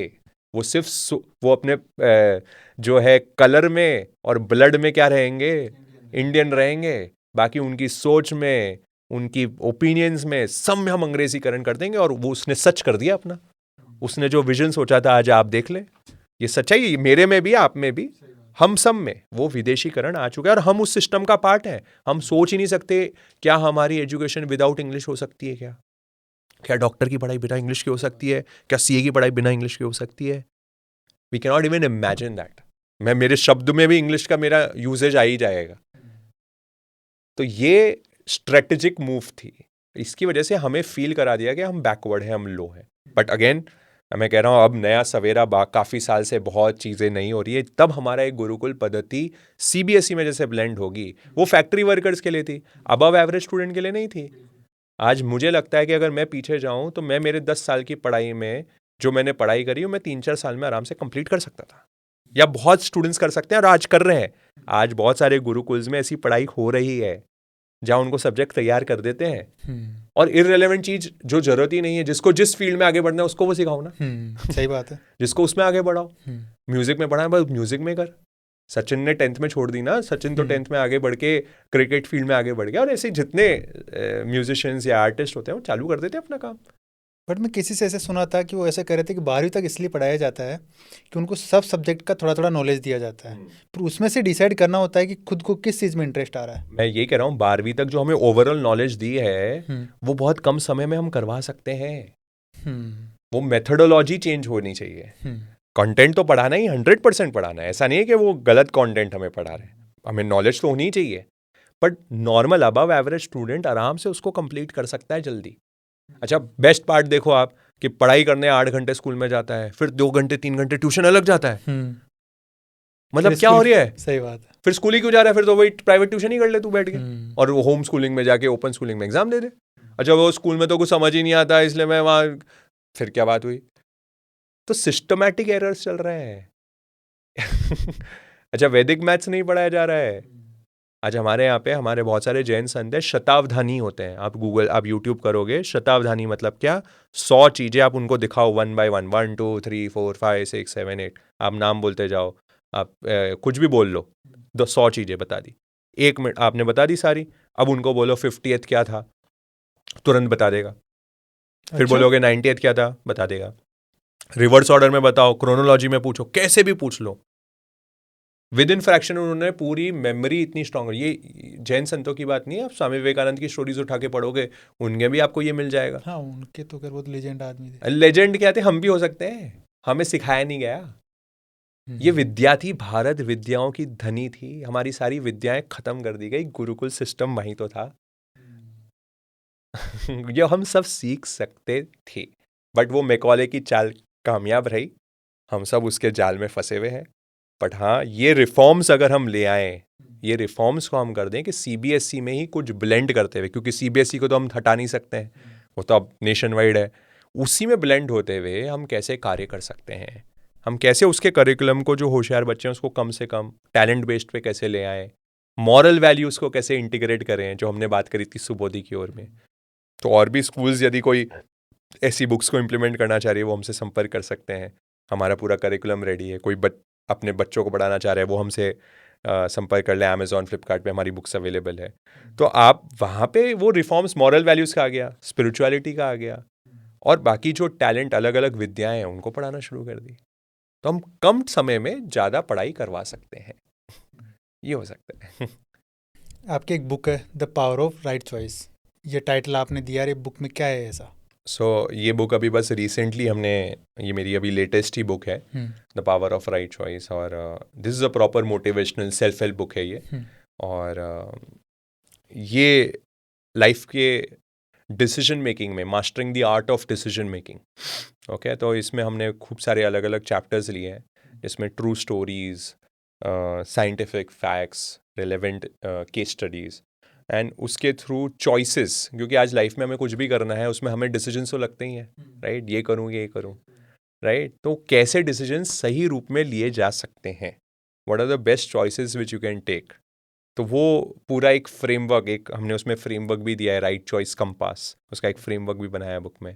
तो वो बुक अभी रिसेंटली हमने लॉन्च की है। प्लस अगेन इसका जो बेस है वो है मॉरल वैल्यूज़, ओके? ऐसे मॉरल प्रिंसिपल्स, ओके, जो होने चाहिए, उसके रिलेटेड चॉइसेस कैसे ले सकते हो आप, उस पर पूरी बुक क्रिएट करी है। तो again this book is specifically again कोई भी पढ़ सकता है इसको, कोई भी एज ग्रुप वाला पढ़ सकता है above 13-14 years, but we have again this implemented this book in Subodh colleges. तो हमारे पास लगभग 7,000 बच्चे हैं जो फर्स्ट ईयर के बच्चे हैं हमारे पास, उन सबको ये कंपलसरी कॉलेज में भी हमने मॉरल वैल्यूज़ इंकलकेट कर दी है इस बुक्स के थ्रू, ओके? तो इसको लॉन्च कर दिया अभी हमने, अब इसका इम्प्लीमेंटेशन चल रहा है सारे कॉलेजेस में। इसको हमने प्रैक्टिकल एक्टिविटीज़ के थ्रू इस बुक को पढ़ाया जाएगा, है ना? और बच्चे इसके थ्रू, क्योंकि आज आप देख रहे हैं यंगस्टर्स, तो हमने जो यूटर्न में देखा था कॉलेजेस के बच्चों के ज़्यादा इशू थे, फिर हम रिवर्स पे आए, बच्चों पे आए, छोटे बच्चों तक लाए। तो ये हम अब कॉलेज के बच्चे भी कैसे मॉरली साउंड हम वहाँ से भी कर सकते हैं, उसका एक पूरा फ्रेमवर्क हमने अभी यहाँ लॉन्च कर दिया है। तो होपफुली इस पे भी हम कामयाब होंगे। बट या it's a must read book, आप आराम से आप भी पढ़िए, मैं आपको ये कर सकते हैं। आप किस चीज़ में बिलीव करते हो, मेहनत में करते हो, नसीब में बिलीव करते हो आप? मैं दोनों में बिलीव करता हूँ, और मैं फर्मली बिलीव कि आप मेहनत करोगे तो नसीब तो उसका बाय प्रोडक्ट है ही, आएगा ही आएगा। और वाइस वर्सा भी है कि अगर आपके नसीब बहुत अच्छा है तो वो आपसे मेहनत करवाएगा ही करवाएगा। तो कई बार मैं ये बोलता हूँ मेरे सेशंस के दौरान कि बैंक बैलेंस का क्रेडिट बैलेंस है, डेबिट क्रेडिट अगर आप जानते हैं थोड़ा, तो क्रेडिट होता है हमारा क्रेडिट बैलेंस बढ़ाना। तो मैं हमेशा बोलता हूँ कि पुण्य का क्रेडिट बैलेंस बढ़ाना बहुत ज़रूरी है, okay? So normal bank balance बढ़ा रहे हो तो बहुत अच्छी बात है, पर पुण्य का क्रेडिट बैलेंस नहीं रहेगा ना तो कुछ भी नहीं होने वाला। आप कितनी मेहनत कर लो, आप कितनी डॉक्टर की, सीए की, सबकी पढ़ाई कर लो, पर वो पुण्य नहीं होगा ना तो वो आपको कुछ ज़्यादा आगे नहीं लेके आ पाएगा। नहीं तो एक तरफ पाप कर रहे हैं, दूसरी तरफ पुण्य कर रहे हैं, तो हाँ, तो आप देखो आपकी मैग्नीट्यूड पुण्य का थोड़ा तो ज़्यादा करो, तो कुछ पुण्य तो ज़्यादा करो। कर लो लेकिन पाप भी कर सकते हो, मतलब। नहीं, ये मैं नहीं कह रहा हूँ आप पुण्य ज़्यादा करने लग जाओगे तो पाप करना ऑटोमेटिकली बंद हो जाएगा, ये मैं कह रहा हूँ है ना? तो पुण्य आगे बढ़ते चले जाए, इसलिए पुण्य का क्रेडिट आप हर दिन ये चेक करो कि मैंने कोई पुण्य की एक्टिविटी करी या नहीं करी। इससे आपका वो क्रेडिट बैलेंस बढ़ेगा। ये मेरे को लाइफ में तो बहुत जगह हेल्प करा है। मुझे ऐसी जगह कहीं लगा कि यार ये तो मेरे को मैं कहाँ पहुँच गया, कैसे पहुँचा। फॉर एग्जांपल मैंने सुबोध का ही आपको बताया, कोई लेना देना ही नहीं था मेरा, कहीं दूर दूर से कहीं पर कनेक्शन हो गया, काम शुरू हो गया, पर मेहनत उसके लिए करी थी मैंने। आप बोलोगे अरे तो पुण्य, मैंने उसके लिए मेहनत भी, मैंने दर दर की ठोकरें भी खाई है। जब जयपुर आया तो मैंने खूब मेहनत करी, जगह जगह जाके मैं तो बिंदास ले आता। So when you are fresher, है ना, जब मैं यहाँ पे आया, जयपुर आया, तो मेरे पास तो मेरे को काम करना था, मेरे को तो पैसे कमाने थे, रेंट पे रह रहा था और नया सेटअप करना था, शादी हो चुकी थी नई, तो मैं तो, और सीए था, पर सीए का काम नहीं करना था तो क्या, जगह जगह जाके मेहनत करी मेरे को याद है अभी भी कोई कोचिंग क्लास थी हमारे वहाँ जहाँ मैं रहता था, बापू नगर में, वहाँ क्लोज क्लासेस थी, और मैं एक दिन चले गया वहाँ पे बस बात करने। सो मैं काम के लिए नहीं आता था, बातें करने, ये क्या करते हो, कैसे होता है, क्या होता है। और वो मेरा बाद में जाके क्लाइंट बने, उनके लिए मैं आज भी काम कर रहा हूँ, आज दिन भी उनके साथ मेरा रिलेशन है, काम हो रहा है। ऐसे हर जगह सीए जैसे मैंने इंस्टीट्यूट में बताया, वहाँ पे भी जाके मैंने अप्रोच कर लिया। So just approach, just go, डरना क्या है तो वो आपका पुण्य ऑटोमेटिकली बिल्ड, अगर आपका पुण्य होगा तो आप क्लिक इन हो जाओगे। मेहनत करते रहो, पुण्य का क्रेडिट बैलेंस हाथ में होगा तो चल जाओगे आगे। और ये दोनों नहीं है तो फिर आप करते रहो, नसीब नहीं है तो फिर आप हमारे सीए में तो है, सीए का एक है चार्टर्ड अकाउंटेंट, एक है कम अगेन सीए, है ना, तो आते रहो, बार बार फेल होते रहते हैं बच्चे, अच्छा। एग्जाम देते रहते हैं, सीए बनते ही नहीं है क्योंकि पुण्य बैलेंस नहीं है पढ़ाई तो खूब कर ली पर वो इंस्टीट्यूट में अरे ये मार्क्स से रह गया, कभी कुछ हो गया, कभी कुछ हो गया, फेल हो गया। तो सीए स्टूडेंट्स को आप कुछ एडवाइस देना चाहो तो क्या एडवाइस रहेगी? सीए स्टूडेंट्स को एडवाइस ये देना चाहूँगा कि पढ़ाई खूब करनी पड़ेगी, मेहनत अगर कर सकते हो तो ही इस कोर्स में आओ, नहीं तो आना मत, ये तो जानते हैं, है ना। और दूसरी बात है, पूरी शिद्दत से मेहनत करो, 100% एफर्ट डाल दो सीए की पढ़ाई में, है ना, और वो पढ़ाई करोगे तो 100% रिजल्ट आएगा। पर ये जर्नी डिफ़िकल्ट है। ये जर्नी ऐसा नहीं है कि डिफ़िकल्ट जर्नी नहीं रहेगी, पर टिके रहोगे तो डेफिनेटली हो जाएगा। अपने कॉन्सेप्ट्स अच्छे से सीखो, समर्पण टीचर्स के साथ सरेंडर रखो, एंड आई बिलीव उसमें से I always say this to my students के even before going to the examination you should know that you are passing और फेलिंग। मतलब आपकी उस लेवल की मेहनत होनी चाहिए कि आपको पता रहे, कि आपको पता रहे यार अब तो मैं यदि फेल हुआ तो कोई ना कोई मेरा नसीब ही खोटा होगा तो मैं फेल होऊंगा। बाकी मेरी मेहनत इतनी लेवल की होनी चाहिए, इतनी ईमानदारी से आपकी मेहनत होनी चाहिए कि आपको ये फर्म बिलीव हो यार मैं क्रैक कर लूंगा even before going to the examination. ये कॉन्फिडेंस रहना चाहिए। फिर भी फेल हो सकते हैं, मैं हुआ फाइनल के वक्त, है ना, तो मेरे को पूरा कॉन्फिडेंस था। फेलियर कभी लाइफ में सोचा नहीं था, बट फेल हो गया। इंस्टीट्यूट ज़मीन पे लेके आना भी जानता है हमारा, तो ज़मीन पे ले यार तू भी फेल हो सकता है ईगो को तोड़ा, फेल हुए हम। फिर वो जर्नी अलग रही, वो तो उसमें हमने खूब सिखाया फेलियर ने। बट या ईमानदारी से काम करो, ईमानदारी से मेहनत करो, that is only in your hands. आपके सक्सेस एक्स क्या है?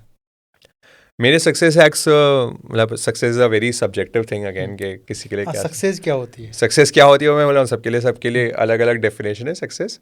बट या for me if you ask what is success, success is being happy. Okay, अगर आप करोड़ों रुपए भी कमा लो और अगर आप हैप्पी नहीं हो तो I feel he is not successful. That is my definition, may be for you it is different, but may be कोई इंसान कम कमा रहा है पर बहुत अच्छे से अपना लाइफ को एंजॉय कर रहा है, हर पल हैप्पीनेस में रह रहा है, उसके फेस की चमक ही अलग है। I feel he is successful in his life, क्योंकि इसकी इच्छाएं कम है, वो उसमें भी मजे ले रहा है। वही तो है, हैप्पीनेस ही तो चाहिए अल्टीमेटली। पैसा भी क्यों कमा रहा है? बंगला करने के लिए, ये करने, गाड़ी करने, उसके क्या मिलेगा? हैप्पीनेस मिलेगी तो हैप्पी है तो सक्सेसफुल है, नहीं हैप्पी है और करोड़ों रुपए, करोड़ों का मकान है, बड़ा बड़ा है, I feel is not successful then. कोई ऐसी बुक जो आपने पढ़ी हो, आपके सक्सेस में बहुत काम आई हो, जो लोगों को पढ़नी चाहिए? बहुत सारी बुक्स का कलेक्शन है। इनफैक्ट मेरा एक ब्लॉग है, मोटिवेशनल बुक्स सजेस्टेड बाय मी। आप मेरी वेबसाइट पे जाएंगे, मैंने वहाँ पूरा एक ब्लॉग बनाया हुआ है कि books suggested by me. But to name a few books should which everyone should read, बहुत सारी बुक्स है उसमें से। अभी अगर स्टोरी बुक्स जैसे फॉर्मेट में तो सीक्रेट्स ऑफ लीडरशिप करके एक किताब है प्रकाश अय्यर की, बहुत सिंपल लैंग्वेज में है, बहुत अच्छी किताब है, पढ़ सकते हो। एक किताब मैंने पढ़ी ग्रैंड कार्डन की है, 10x रूल। ओके, इस बुक ने मुझे बहुत मोटिवेट किया। Is a very good motivational speaker, grand कार्डन। उसकी किताब पढ़ी, द 10x रूल, ब्यूटिफुल, इतना आपको सुपर मोटिवेटेड कर देगी वो किताब, तो वो किताब पढ़ सकते हैं। बाकी तो बहुत सारी है कोई ऐसे रिचुअल जिसको आप मिस नहीं करते हो कभी? सो ये एक मेरा एक रिचुअल है कि मेडिटेशन का, जब तक मैं मेरे सुबह का मेडिटेशन नहीं कर लूँ तब तक मैं ना कुछ खाता हूँ। ओके, मैं वो दिन खाना नहीं खाऊंगा यदि मेरा मेडिटेशन नहीं हुआ। So this is my check कि मेडिटेशन तो करना ही करना है। तो ये चाहे मैं दुनिया के कोई भी कोने में हूँ, मैं कहीं भी हूँ, ट्रेन में हूँ, फ्लाइट में हूँ, बाहर हूँ, विदेश में हूँ, हर जगह मेडिटेशन कर ले, खाना मिल जाएगा। क्या करते हो meditation? So Vipassana as we spoke, वो तो है ही, एंड प्लस उसके एक लेवल आगे का, that is on being focused on your soul. Okay, so it's a different, अलग अलग डिफरेंट टाइप्स है, बट या being conscious, awareness. Okay, so being completely aware is meditation. Okay, are we in meditation right now? Are we? नहीं। Yes we are, why not? कैसे? हम बोल रहे हैं और बोलते वक्त अगर मैं कॉन्शियस हूं तो मैं मेडिटेशन में ही हूं अच्छा, ये मेडिटेशन कोई अलग चीज नहीं है। देखिए, हमें समझना पड़ेगा। हाँ, ये बात सही है कि हमें एक रिचुअल बनाना पड़ेगा, बैठ के उसकी प्रैक्टिस करें, तो वो नेट प्रैक्टिस है, पर मेन मैच तो बाद में है। जब आप लाइफ में जा रहे हो, आप बोल रहे हो, आप खा रहे हो, आप पी रहे हो, आप काम कर रहे हो, वो टाइम, वो जो नेट प्रैक्टिस सुबह सुबह की करी है ना, कॉन्शियसनेस में रहने की, अवेयरनेस में रहने की, आत्मा में रहने की, कि मैं तो सोल हूं, मैं शरीर नहीं हूं, मैं निपुण नहीं हूं, ये कॉन्शियसनेस की नेट प्रैक्टिस सुबह हो गई। अब दिन भर काम करो, उसमें भी मैं मेडिटेशन कर सकता हूं। मैं आपसे बात कर रहा हूं पर कॉन्शियसली बात कर रहा हूं कि नहीं, ये बात तो निपुण कर रहा है, मैं तो कुछ और हूं। मैं खुद को भी जान रहा हूं, अवेयरनेस से जान रहा हूं कि भी कोई रहने नहीं वाला है। ये सब टेम्पररी है, बट नित्य क्या है, प्योर क्या है, वो अलग चीज़ है, वो परमानेंट चीज़ क्या है। तो कॉन्शियस, इसलिए ध्यान कोई अलग चीज़ नहीं समझो। ध्यान लोगों ने बड़ा फैंसी बना दिया है, बट ध्यान इज़ वेरी सिंपल। ध्यान रखना और ध्यान करना। हमारे गुरुजी ने हमें सिखाया है, दो ही चीज़ करनी है। क्या करना है? ध्यान रखना और ध्यान करना। जब टाइम मिले तब ध्यान कर लो, बाकी टाइम ध्यान रख के वे काम करो। आप एक कोर्स चलाते हो DMIT करके, करियर काउंसलिंग के लिए, इसमें क्या करते हो आप? So DMIT is a technology, dermatoglyphics multiple intelligence test.